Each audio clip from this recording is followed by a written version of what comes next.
standing your truth. Every voice matters, yeah, we see you.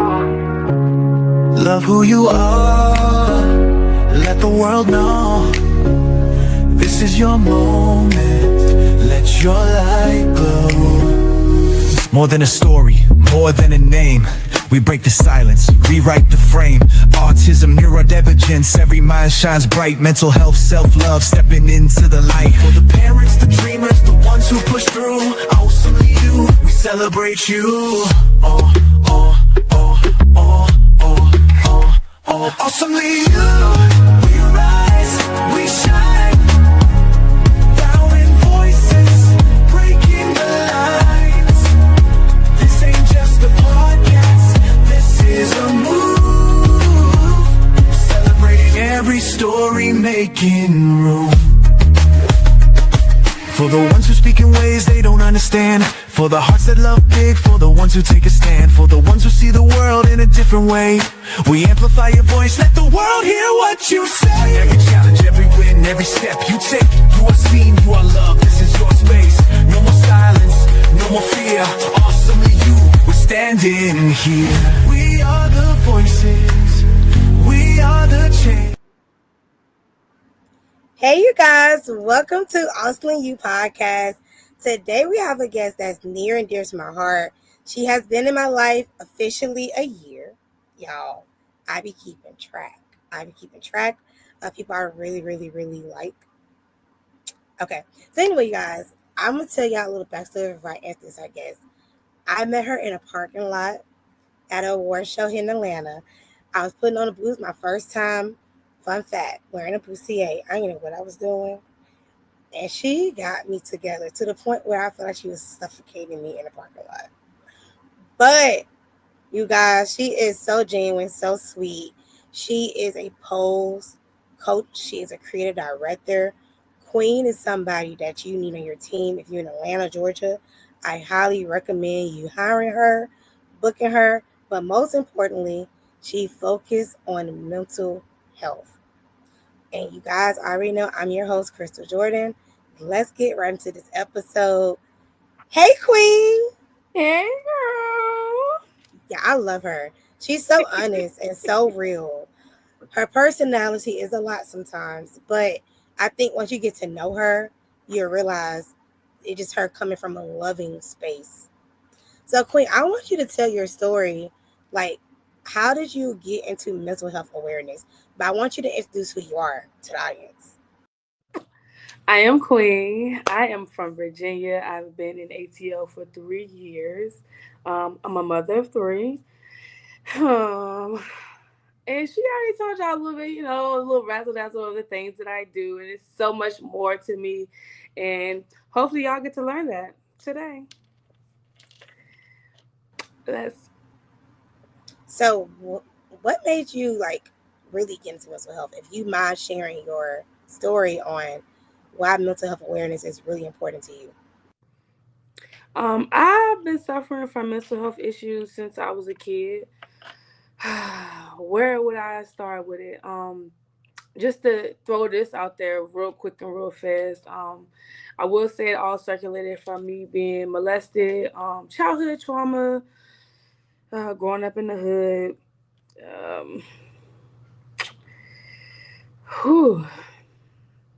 I will say middle school is when I really realized it affected me. I used to hallucinate really bad. I was the weird kid in some people, but very popular in the way from where I came from. But my hallucinations came really, really bad. I started blacking out, not really wanting to be around people. And one day I had went and talked to my guidance counselor because I feel like, let's not say feel, let's be honest. I was hearing voices and it was telling me to harm a friend of mine. And that's when I realized I needed help. They ended up taking me out of middle school, getting me help. But at that moment, I really didn't know what was happening. To the point to where I ended up in treatment centers. I don't know if a lot of people are familiar with mental health treatment centers or mental health hospitals. my blackouts became a way of me screaming for help, but it wasn't like I was doing it. It was like my body was really shutting down. And I just feel like nobody was listening. I grew up with a mother that made sure she made everything happen that she could, but in the reality of it, I needed more. And I wasn't getting more. Now, I will say I did have the mother that did watch Maury and stuff and would hear about, she'd be like, if we watch the shows where they be like talking about, kids being molested and stuff like that, she'd be like, anybody ever did anything to you? And I used to always say no. And to be honest, the reason why I would say no is because the person that did do what had happened to me threatened to take my life if I did tell. But eventually, okay, of course, over the years, as I got to talk to counselors and on every med you could think of, I was able to open up more, not shut down, like try to seek help. Like I was so bad. I ended up my last time in the hospital. I was there for a year and 14 days, um, and I was there willingly. I really wanted to help. Like I really was just like, help me. Like I don't want to feel like this anymore. I don't want to, you know, feel like my world is about to end. And what really hurt me the most with going through mental health is when everything finally did go to court, they used it against me. So that kind of like made me look at life and people and the system different. Like it was just like they were throwing out like all my mental health issues and well, she hallucinated. Who was to say that she just made this up? And I'm just like, but okay. I just magically picked somebody to do things to me and then all of a sudden want to talk about it now. But it affected me over the years, honestly, all the way until last year. Like I did get to the point to where I wasn't on medicine anymore and I could control it through coping skills, but it still was hard for sure. It was definitely hard.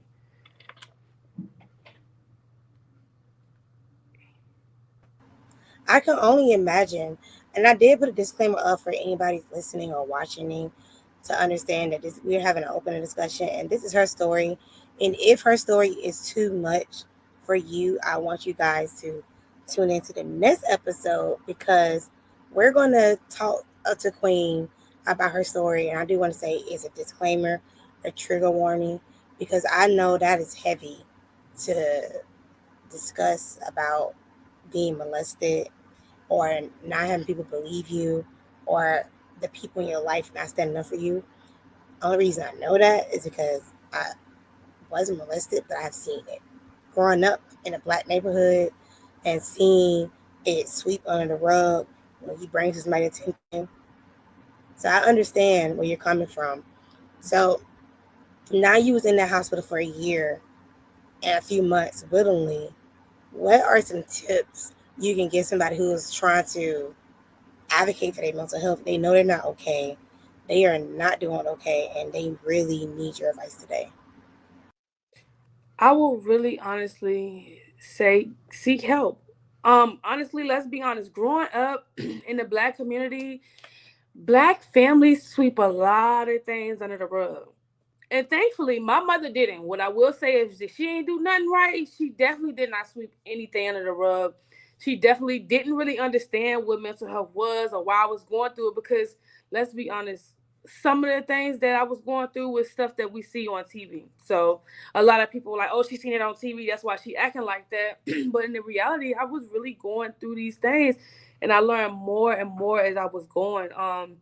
I do say at anywhere in whatever city y'all are in, if you feel like you need help, get it. I am not against it. Don't look at it like somebody gonna think you weird or they're gonna judge you.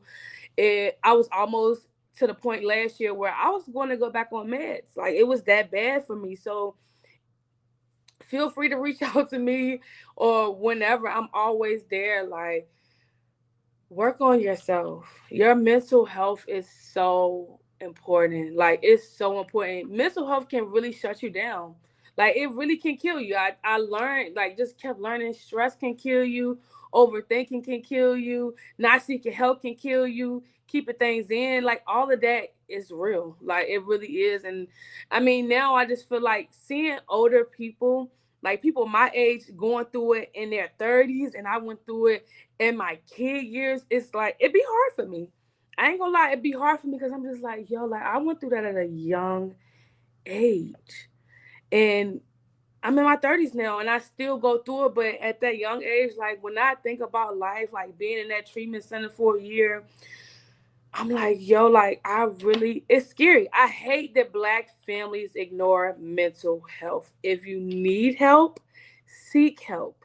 Don't ignore it. Like not even an inch of it. Like, and don't judge other people too. If somebody's come up to you like, oh, I'm hearing things, and you know this is not something normal from a person that come up to you and say that, help them figure out how to get help. Honestly, I really will say that.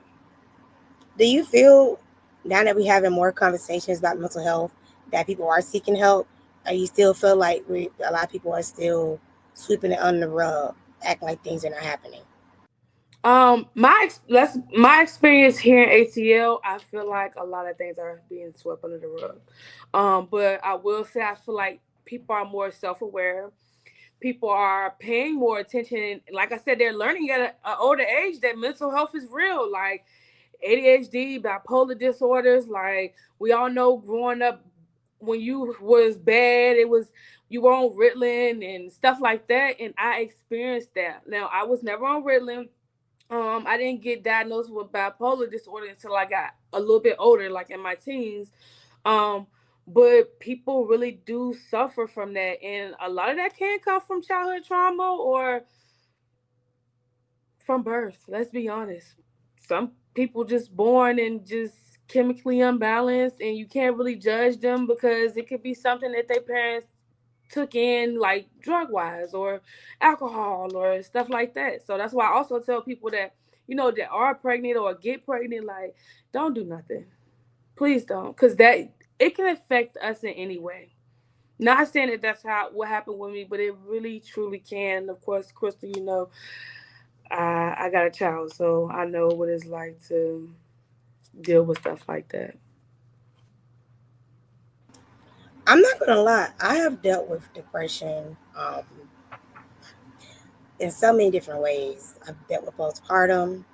I dealt with depression when my baby that left me, and in order for me to get back to Crystal, I had to get therapy. Hmm. And I remember getting therapy, thinking Black folks don't do therapy.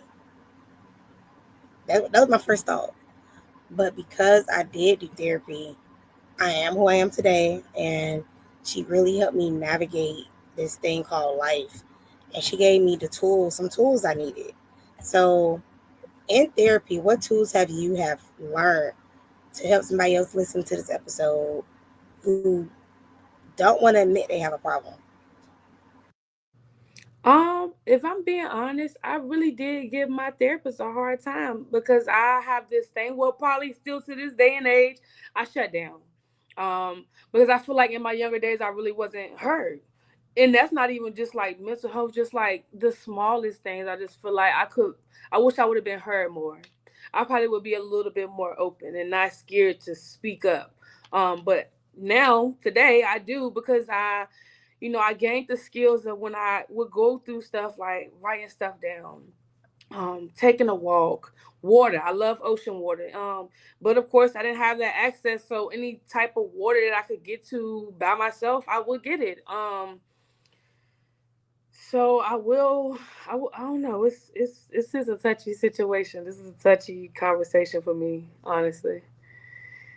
I don't even think I was prepared for it, but But we, that's what's beautiful about it, yeah, because it's so organic and it's your journey.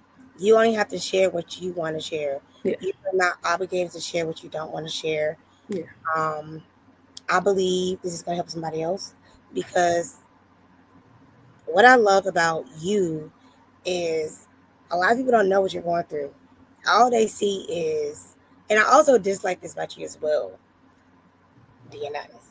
I love that you always put a smile on your face, even though I know you are not okay. It's days and times you want to cry, but you put everybody else before you. And I hope in 2025 you stop doing that. I Yeah. hope you I hope when you see somebody true colors, You let them go, and you just still be queen, and continue to put you first. Yeah.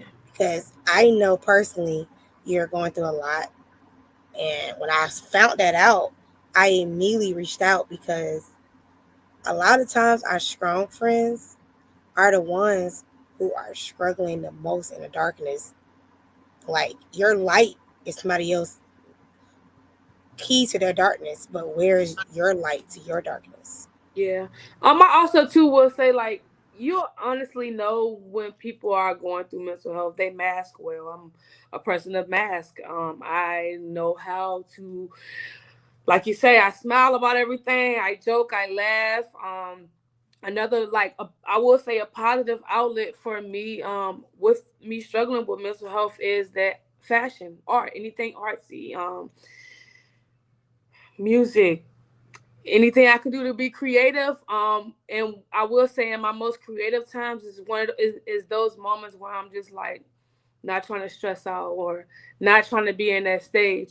What I will say is last year was a very, very eye-opening year for me. I did suffer really, really bad with depression. It didn't only affect me, it affected my kids, it affected my work.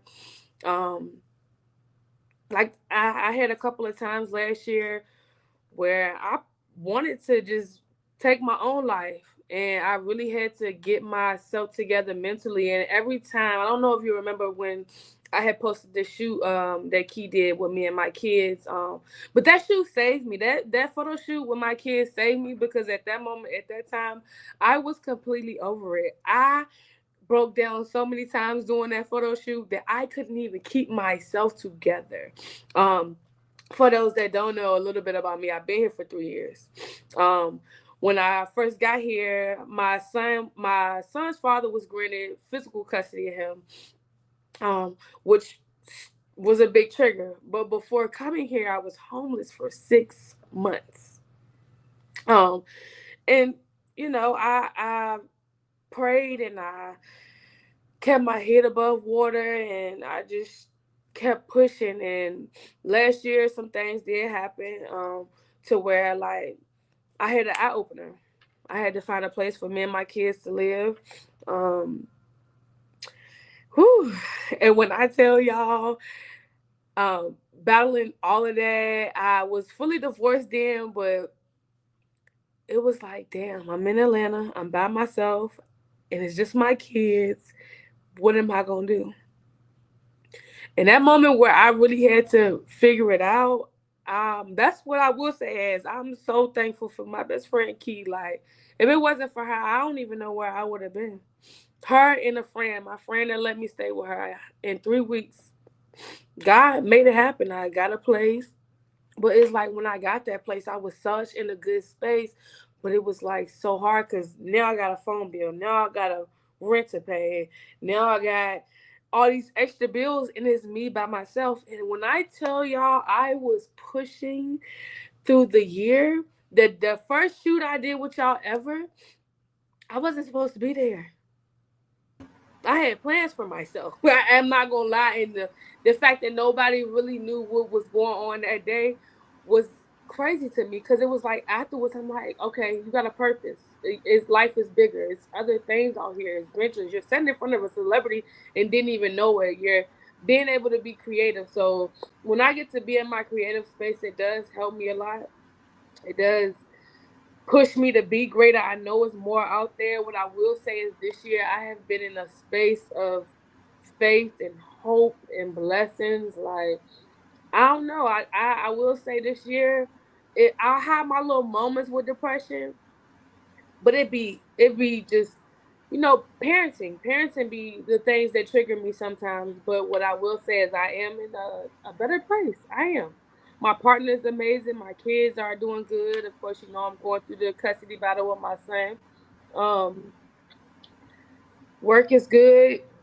I've been booked, I've been busy. So I will say this year I have been making sure every chance I can I put me first. When I say this week has been a full schedule for me, I'm doing new ventures, trying new things, and being outside.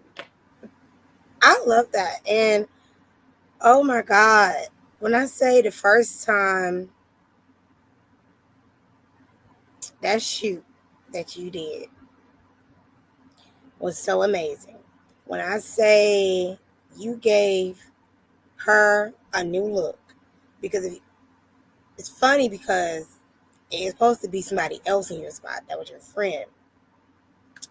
And when me and the friend was going through her stuff, I said her hair is, this is that. We need to give her a new look because they need to change her look. She looked Yeah. the same since she started acting. We need to change her. And the gag is, y'all didn't know this. I'm the lady biggest fan. I've been following her for years. But to know that that day you wanted to unalive yourself is it's heartbreaking, but it's amazing because God used you in that moment. I just realized what God did. God literally got rid of the friend. She got sick for he can save your life, for you can see how important you are. Yeah. Because that was an amazing shoot. It was nothing but amazing. And your energy that day was amazing. And I will say masking when it comes to neurotypical people, neurodiversity people is a thing because mental health is under neurodiversity. And, it falls right under, a lot of people don't even realize that falls under that category. And we all mask. I know I mask when I'm not okay. I can smile in your face and be sad in the inside. Yeah. But I want to let you know I love you. I know I you think you're going to girl. be amazing. I think you're going to be an amazing creative director. I think you're going to be as big as Tyler Perry in the creative director world because you be coming up with some things and you're using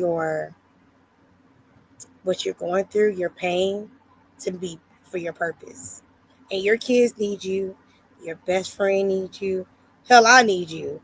Like even when we had that conversation that day, I Yeah. didn't I didn't even know I needed that. I didn't even know what I needed. So don't give up. I know it's a lot, but you have a tribe. You just have to lean more into your tribe and talk to your tribe about what you're going through so we can try to be there for you. We Yeah. already told you we'll go to Virginia with you. You just gotta speak up and let us know. Yeah. Yeah. I would. Oh, and also, of course, the little history about my daughter. So we are doing an evaluation for special ed for her. So that's something that I've been like really trying to take in and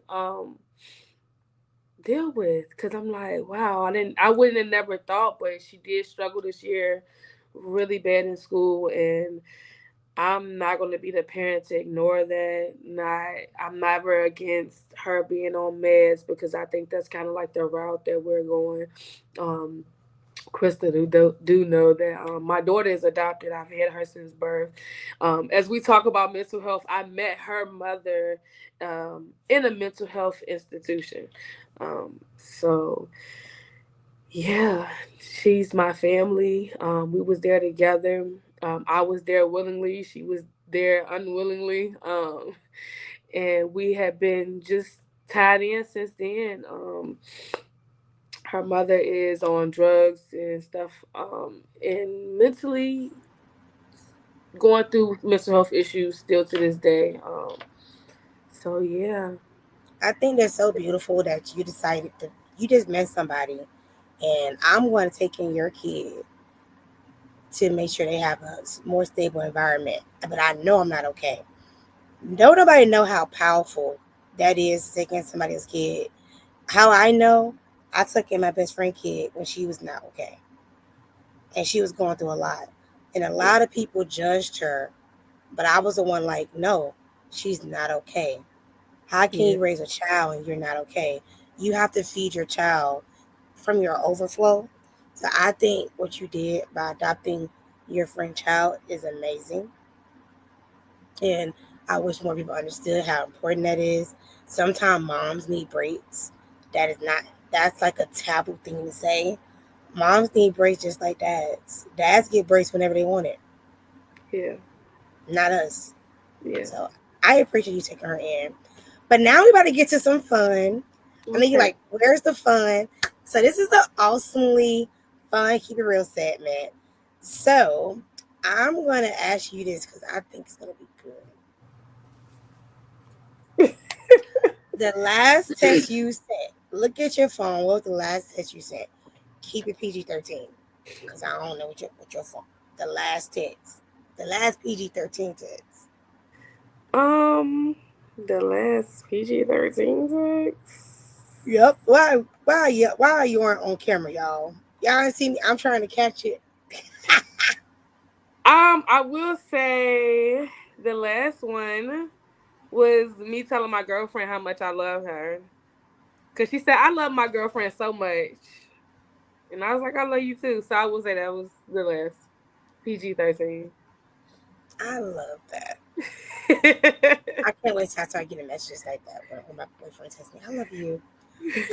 I'm not there yet, y'all. It takes me a minute. Now, I thought it's gonna be a good one. If you could write a book about your life, what would the title be? Becoming her.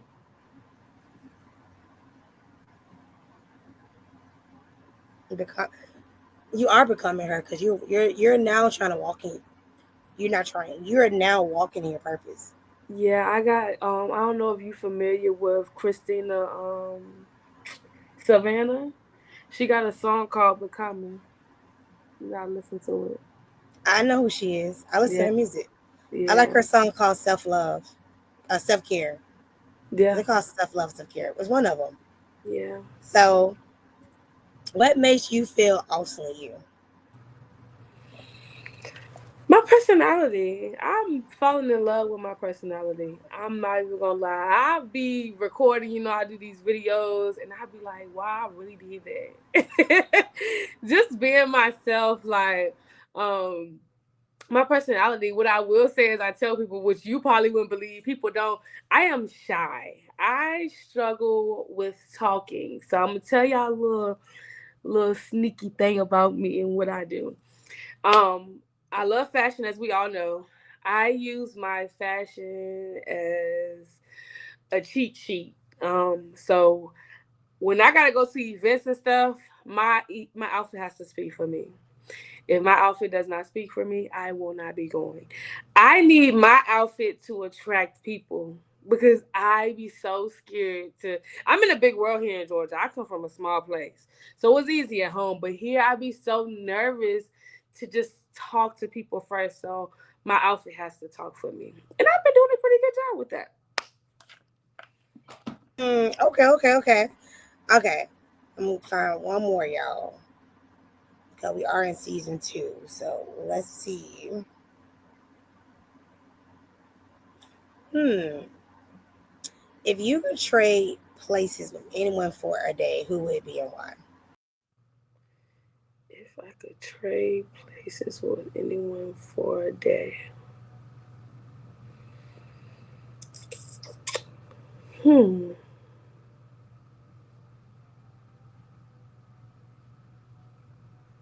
damn, Tyler Perry. He live in the world I want to be in. Like I want to be in film. I want to be on set. I want to get creative. Like when I watch his shows and his movies, I'm not saying he don't do a good job, but I just want to insert me in there, like my piece of what I would say and how I would do it. I ain't gonna say he's not doing a good job either, because I really want to work with him. Fingers crossed. But I could see you put something new in there, Yeah, and I think that's what he needs. A little ounce of something new. yeah, Thank Yeah, because I love me. I love him. yeah. All right. So before we wrap up, I'll ask every guest this on every episode.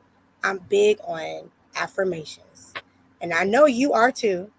So Hmm. before we wrap up, I would love for you to share an affirmation our listeners and I can take away from today's conversation. Something that remind them to embrace their uniqueness or to embrace their mental health journey.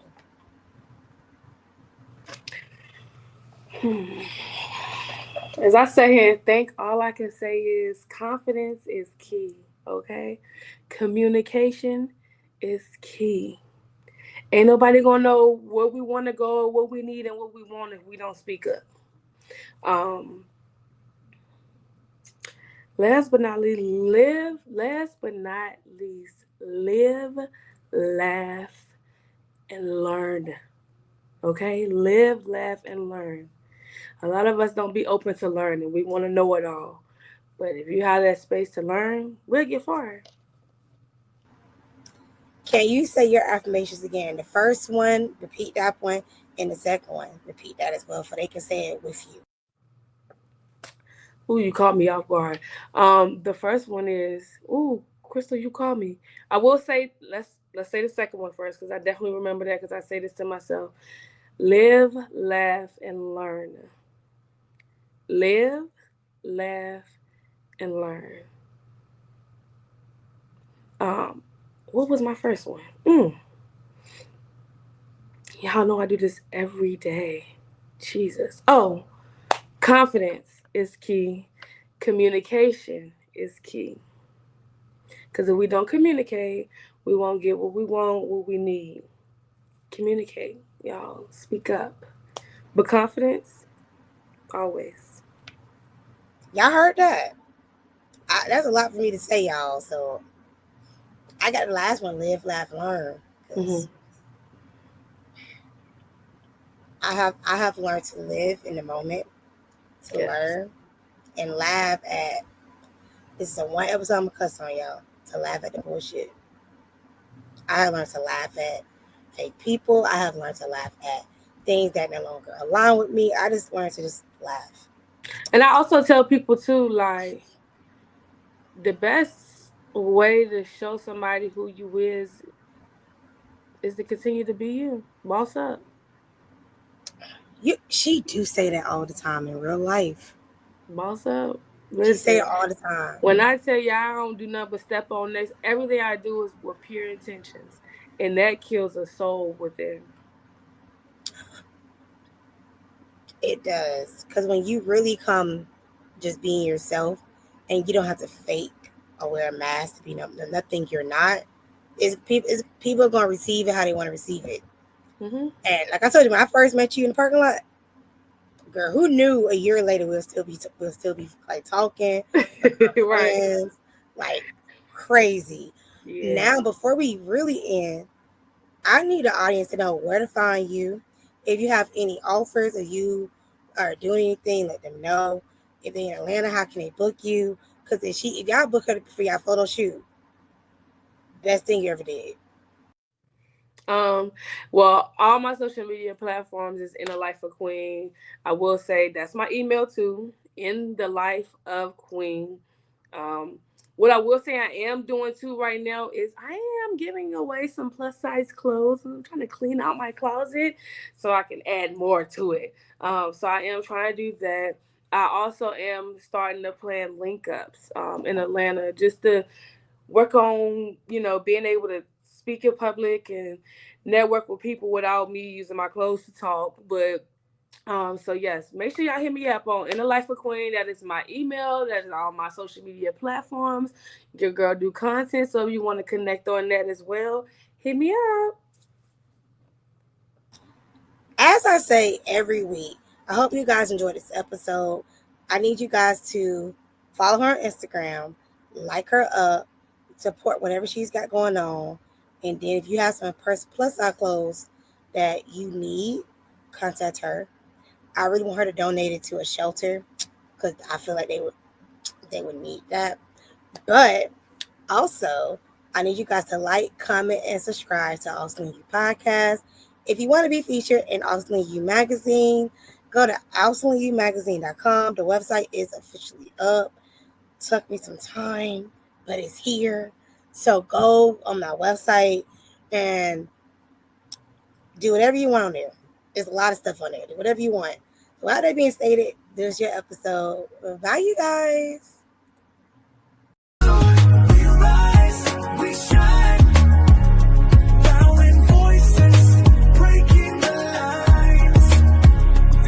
Just a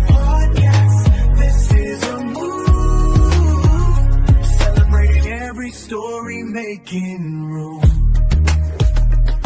For the ones who speak in ways they don't understand. For the hearts that love big. For the ones who take a stand. For the ones who see the world in a different way. We amplify your voice, let the world hear what you say. Every challenge, every win, every step you take. You are seen, you are loved, this is your space. No more silence.